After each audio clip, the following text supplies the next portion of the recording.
Друзья, конечно, мне нужно сейчас пройти под мостом. Я не знаю даже, где я буду проходить, друзья.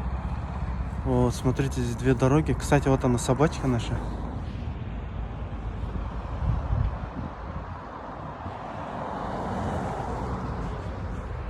Давайте пройдемся по тропиночке, друзья. Там вижу, в принципе, тропинку.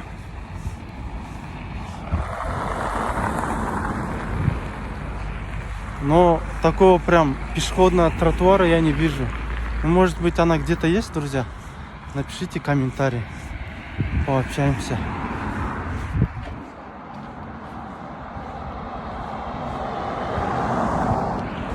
Вон там тоже люди идут, друзья.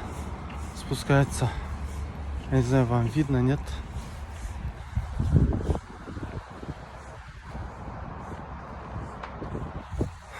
Так что, друзья, я не знаю, может быть, в детстве я под мостом проходил, но, по крайней мере, уже давно я здесь не ходил. Заодно сейчас с вами прогуляемся, посмотрим.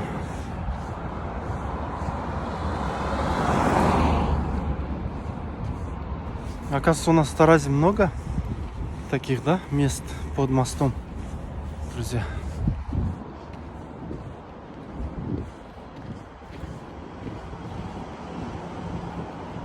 Так что пишите комментарии, друзья, кто здесь тоже был под мостом.